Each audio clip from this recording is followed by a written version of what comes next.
Good morning, children. I am Vijay Lakshmi, working as maths teacher at GBHS Tirmalgiri. Today we are going to study about the introduction of statistics for the 10th class students. Statistics involves collection of data, grouping the raw data, analyzing the data and interpreting the data. The data can be represented pictorially or graphically also. When raw data is less in number, we can analyze it. But when data or scores are more in number, it is difficult to analyze. So we need a grouped data. When we change the raw data into a grouped data, we have two types of class intervals, the inclusive classes and the exclusive classes. In the inclusive classes, the upper limit of the first class and the lower limit of the second class are not equal. Whereas in the exclusive classes, the upper limit of the first class and the lower limit of the next class are equal. For example, I have given you two class intervals here. In the inclusive classes, the classes are 1 to 10, 11 to 20 and 21 to 30. Here there is a difference 10 and 11 for the first two classes. In the second and third classes, the upper limit is 20 and the lower limit is 21. So they are not equal. Here 1, 11 and 21 are called as lower limits and 10, 20, 30 are called as upper limits. When we see the exclusive class intervals, here 0 to 10, 10 to 20 and 20 to 30. There is a continuation. So the upper limit of the first class is 10 and the lower limit of the second class is 10. So here you don't have any gaps between the upper limit and the lower limit of two successive classes.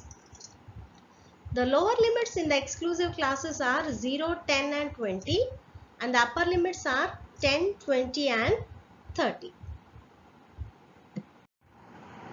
Now let us see how an inclusive class interval can be changed into an exclusive class interval. So here a frequency distribution table is given with the class intervals and frequency.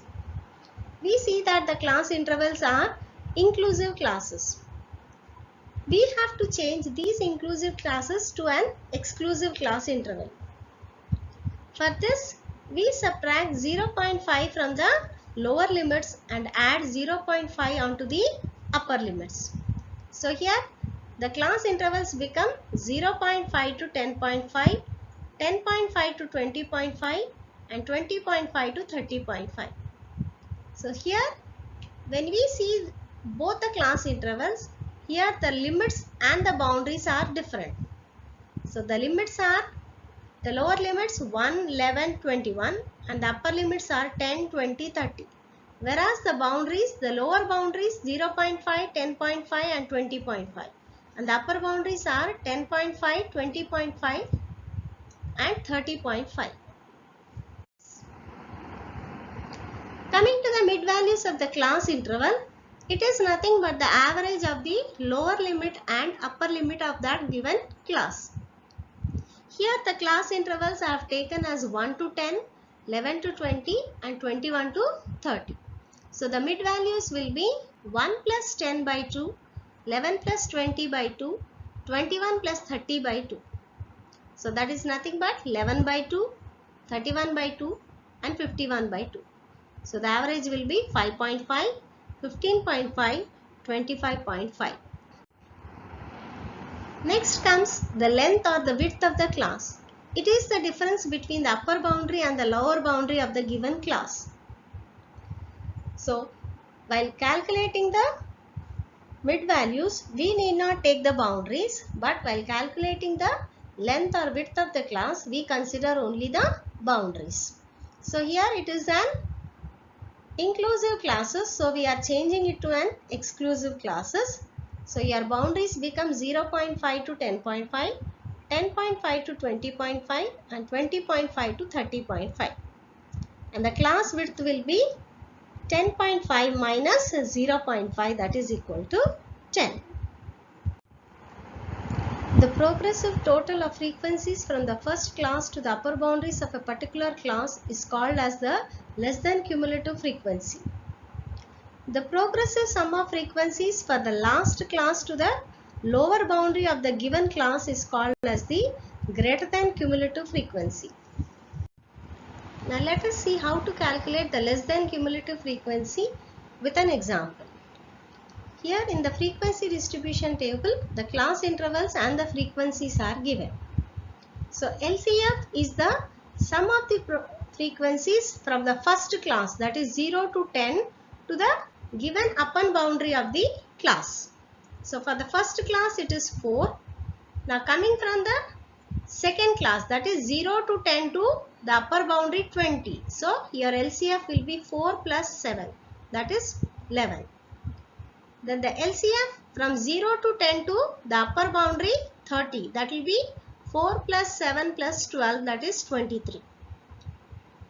Now 0 to 10 class interval to the upper boundary of 40, that will be 4 plus 7 plus 12 plus 5 is equal to 28. Now coming to the last class, that is 0 to 10 to 50, the LCF will be 4 plus 7 plus 12 plus 5 plus 2, which is nothing but 30.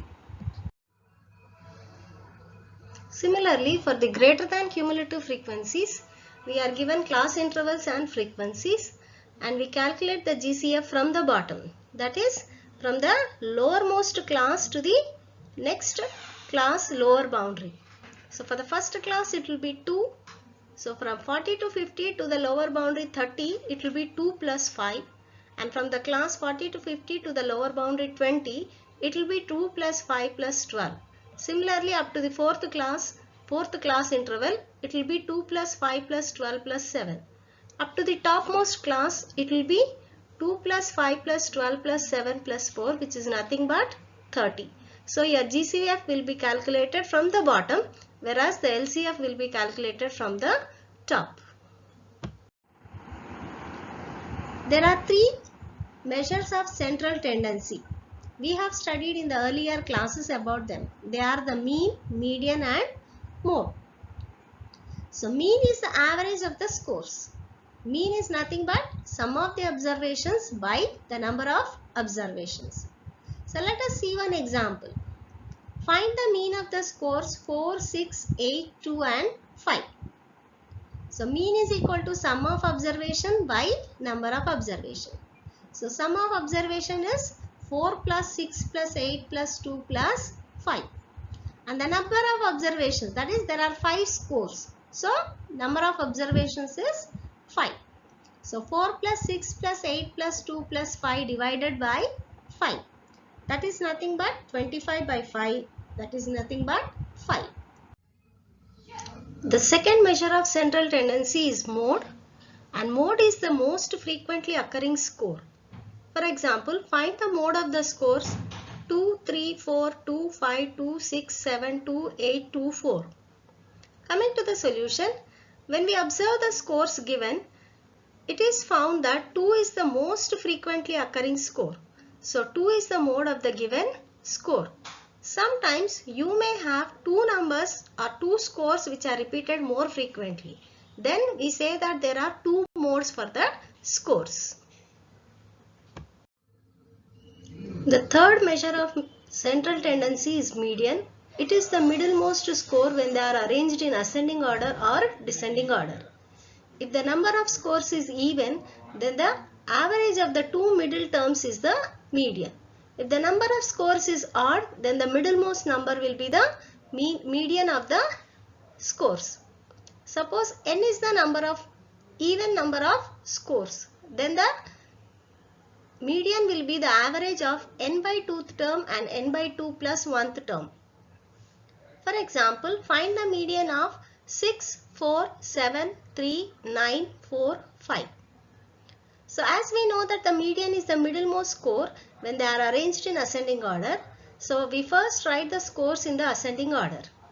So writing in ascending order, we get 3, 4, 4, 5, 6, 7 and 9. Here 4 is a number which is repeated. So whenever it is repeated, you have to write the same number of times continuously.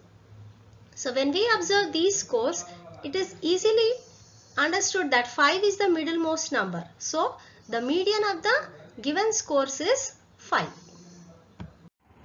Thank you children for watching the video.